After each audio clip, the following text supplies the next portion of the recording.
அவல் இருந்துச்சுன்னா சர்க்கரை சேர்க்காம சூப்பரான 3 பொருளை ஒரு பர்ஃபி ரெசிபி இன்றைக்கி பார்க்கலாங்க. அதுக்காக இன்றைக்கி நான் ஒரு 200 கிராம் அவளுக்கு வெள்ளை அவல் எடுத்திருக்கேன். லோ ஃப்ளேமில் ஒரு 2 நிமிஷம் மட்டும் வறுத்து எடுத்துக்கலாம், அதில் கொஞ்சம் கிறிஸ்பாகிற வரைக்கும்.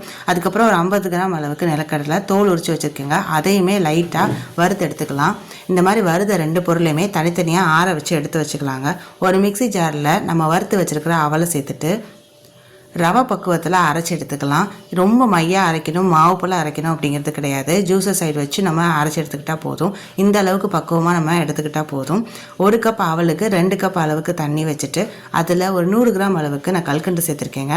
இது வடிகட்டணும் அப்படிங்கிற அவசியம் கிடையாது. உங்களுக்கு தூசி இந்த மாதிரி இருந்துச்சுன்னா ஒரு தடவை வடிகட்டிட்டு யூஸ் பண்ணிக்கலாம். நல்லா கொதி வந்ததுக்கப்புறமா நம்ம அரைச்சி வச்சுருக்கிற அவளையும் திருப்ப சேர்த்துட்டு மீடியம் ஃப்ளேமில் வச்சுட்டு ஒரு 10 நிமிஷம் கைவிடாமல் கிளறணுங்க.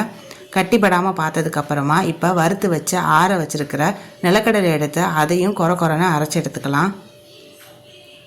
அரைச்ச இந்த நிலக்கடலை பவுடரையுமே நம்ம இந்த அவலோடு சேர்த்துடலாங்க. அவளோட சேர்த்துட்டு கரெக்டாக 2 நிமிஷத்துலேயே நல்லாவே இறுக்கம் கொடுத்துரும்.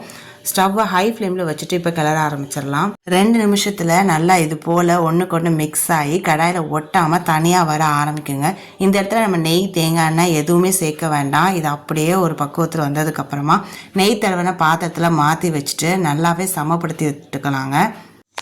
சமப்படுத்தின நம்மளுடைய அவலை ஒரு அரை மணி நேரம் நல்லாவே ஆற விட்டு எடுத்துக்கலாங்க. நல்லா ஆறினதுக்கப்புறமா நம்ம பிளேட்டில் மாற்றினோன்னா அது நல்லா ஒட்டாமல் தனியாக வந்துடும். இப்போ கட் பண்ணி ஸ்லைஸ் போட்டோன்னா நமக்கு 3 பொருளை அவல் வச்சு சூப்பரான பர்ஃபி ரெடி ஆயிடுச்சுங்க. கண்டிப்பாக ட்ரை பண்ணி பாருங்கள். தேங்க்யூ.